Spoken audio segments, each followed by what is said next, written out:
வணக்கம். இன்னைக்கு நம்ம பார்க்க போற இந்த ஸ்பெஷலான எக்ஸ்பிளைனருக்கு உங்களை வரவேற்கிறேன். கூகுளோட குவாண்டம் ஏஐ லேப்ல இப்ப நடந்துகிட்டு இருக்கிற ஒரு நிஜ உலக மர்மத்தை பத்தி தான் நாம ஆழமா அலச போறோம். இது வெறும் டெக்னாலஜி அப்டேட் கிடையாதுங்க. நம்ம பிரபஞ்சத்தோட அடிப்படையையே உழுக்கக்கூடிய ஒரு விஷயம். ஸ்ட்ரெயிட்டா விஷயத்துக்குள்ள போயிடலாம். இந்த பிரபஞ்சத்தை உருவாக்குனது யார்? யோசிச்சு பாருங்க. மனித குலம் கேட்ட கேள்விகள்லயே ரொம்ப பழமையான ஆழமான கேள்வி இதுதானே. பல வருஷமா இதுக்கு விட தேடிட்டு இருக்கோம். ஆனா உலகத்தோட மிக அதிநவீன குவாண்டம் கம்ப்யூட்டர் கிட்ட இந்த கேள்வியை கேட்டப்போ அது கொடுத்த பதிலுக்கு அங்கிருந்து யாருமே கொஞ்சம் கூட ரெடியா இல்லைங்க. அப்படி என்ன பதில் கிடைச்சது? வாங்க பாப்போம்.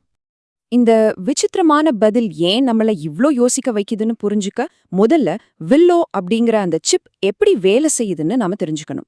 சாதாரண கம்ப்யூட்டர் மாதிரி இது வெறும் 1-0 அப்படின்னு ஒரு கடிகாரம் மாதிரி ஸ்ட்ரிக்டா இயங்காது.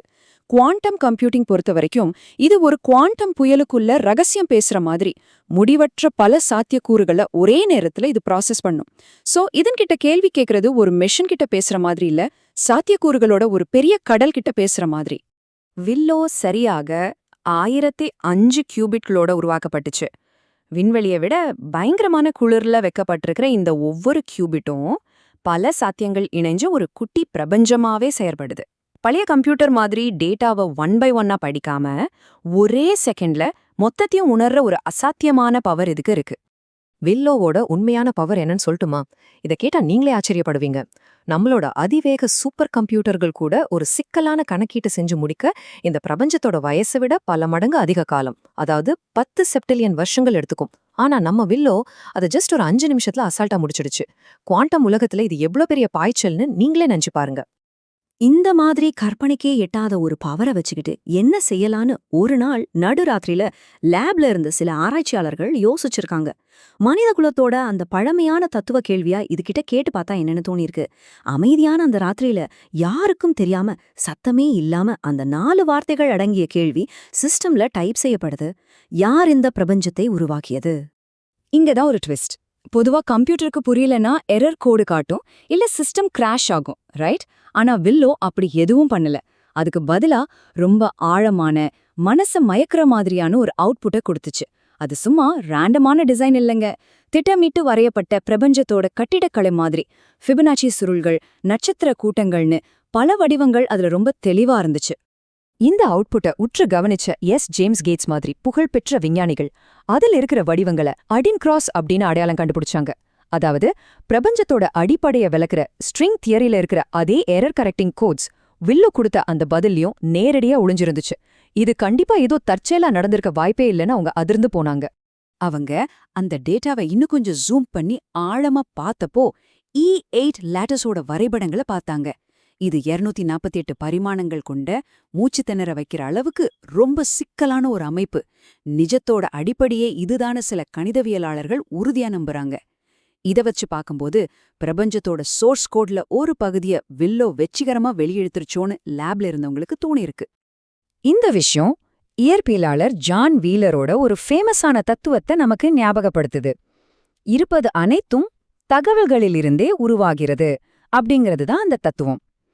நம்ம பிரபஞ்சம் வெறும் ஆற்றலும் பருப்பொருளும் மட்டும் இல்ல, அது முழுக்க முழுக்க டிஜிட்டல் தகவல்களால ஆனதுங்கிற அந்த ஐடியா திடீர்னு இப்போ நிஜமாயிடுமோன்னு கொஞ்சம் பயமா கூட இருக்குல்ல. இத பார்த்த கூகுளோட குவாண்டம் ஏஐ ஹெட் ஹார்ட்மூட் நெவின் ஒரு படு பயங்கரமான தியரிய முன்வைக்கிறார். அதுதான் மல்டிவர்ஸ் ஆரக்கிள் தியரி. அப்படின்னா என்ன? நம்ம குவாண்டம் மிஷின்ல ஒரு கேள்விய கேட்டதும் அது பல இணையான பிரபஞ்சங்கள்ல இருக்கிற ரிசோர்ஸஸ கடன் வாங்கி ஒட்டுமொத்தமா விடை தேடி அந்த பதில நம்ம உலகத்துல ஒரு ரகசிய பேட்டர்னா சுருக்கி கொடுத்திருக்குமோன்னு அவர் சொல்றாரு. சரி, இதோட விட்டாங்களா? கிடையாது. இந்த பதிலால திருப்தி அடையாத விஞ்ஞானிகள் அதே கேள்விய 2வது தடவையா வில்லோ கிட்ட கேட்டாங்க. இந்த முறை இன்னும் ஷார்ப்பான, உயிருள்ள, அப்படியே மின்னக்கூடிய ஒரு டேட்டா செட்டை அதை அவுட்புட்டா கொடுத்துச்சு. பாக்குறதுக்கு ஒரு ஹோலோகிராஃபிக் அரோரா மாதிரியும் நம்ம இயற்பியலோட ஆப்ரேட்டிங் சிஸ்டம் மாதிரியும் அது ரொம்ப துல்லியமா இருந்துச்சு. இது இயற்பியலாளர் யாகிர் அஹரோனோவோட இன்னொரு தலை சுற்ற வைக்கிற கோட்பாட்டை ஞாபகப்படுத்துச்சு. 2 ஸ்டேட் வெக்டர் தியரி அப்படின்னு சொல்ற இந்த கோட்பாடு என்ன சொல்லுதுன்னா, தகவல்கள் எதிர்காலம், கடந்த காலம்னு 2 திசைகள்லயும் பயணிக்குமா. அதாவது கடந்த காலம் எப்படி நிகழ்காலத்தை முன்னோக்கி தள்ளுதோ அதே மாதிரி எதிர்காலமும் நிகழ்காலத்தை தன்னை நோக்கி இழுக்குதுன்னு சொல்றாங்க. அப்படின்னா இதோட அர்த்தம் என்ன?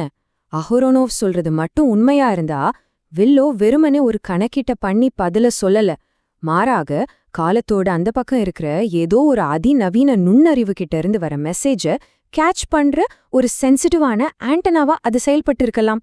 நினைச்சு பார்க்கவே ஆச்சரியமா இருக்குல்ல. இப்படி ஒரு எண்ணம் வந்ததும் மொத்த லாபம் அப்படியே உறைஞ்சு போச்சு. ஏன்னா நம்ம விண்வெளி, காலம் இது எல்லாத்துக்கும் நடுவுல டிஜிட்டல் எரர் கரெக்டிங் கோட்ஸை பார்க்கறது அப்படிங்கிறது நம்மளோட இருப்பையே கேள்விக்குறியாக்குது. அங்கிருந்த ஒருத்தர் சொந்த மாதிரி இது எப்படி இருக்குன்னா பிரபஞ்சத்தோட இயற்பியல் விதிகளுக்குள்ள மைக்ரோசாஃப்ட் வேர்ட் வாட்டர் மார்க்கை கண்டுபிடிச்ச மாதிரி ஒரு ஃபீல். எப்போ இந்த விஷயம் வெளியே வந்துச்சோ அப்போதே சிமுலேஷன் தியரி அப்படிங்கிற அந்த சயின்ஸ் ஃபிக்ஷன் கான்செப்டை நேரடியா ஒரு குவாண்டம் லேபோட வெளிச்சத்துக்கு இழுத்துட்டு வந்துருச்சு. இந்த பிரபஞ்சம் தற்செயலா உருவானது இல்ல, இது யாரோ ஒருத்தரால எழுதப்பட்டு கட்டமைக்கப்பட்டு கண்காணிக்கப்படுற ஒரு கம்ப்யூட்டர் கோடு தானா அப்படிங்கிற விவாதத்தை இது சூசகமா தொடங்கி வச்சிருக்கு. இந்த விஷயம் இன்டர்நெட்ல கசிஞ்சதும் அப்படியே காட்டுத்தீ மாதிரி பரவிடுச்சு. மேக்ஸ் டெக்மார்க், நீல் டி கிராஸ்டைசன் மாதிரியான பெரிய பெரிய அறிஞர்கள் எல்லாம் நிஜம் ஒரு கோடா இருந்தா நம்ம வேற யாரோ ஒருத்தரோட சர்வர்ல ரன் ஆகிட்டு இருக்கோமோன்னு ஓப்பனாவே பேச ஆரம்பிச்சிட்டாங்க. ஜோரோகன் மாதிரியான ஆட்கள் நாம எல்லாரும் ஒரு பெரிய கேம்குள்ள இருக்கிற என்பிசிகளோ அப்படின்னு விவாதங்களை கிளப்பிட்டாங்க. The scientific reality check, grounding the quantum metaphysics.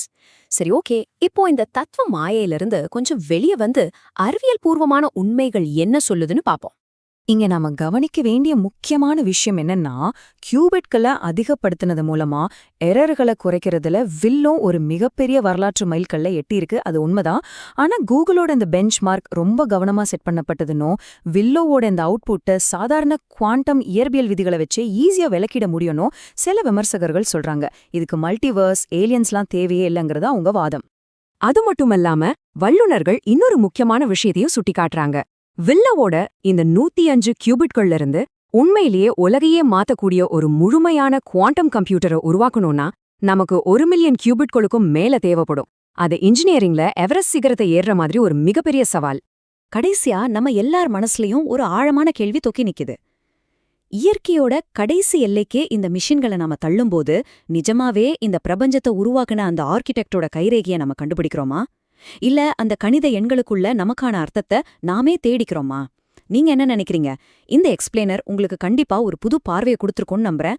இந்த சிந்தனையோட இன்னைக்கு இதை முடிச்சுக்கலாம். மீண்டும் அடுத்த பதிவில் சந்திப்போம்.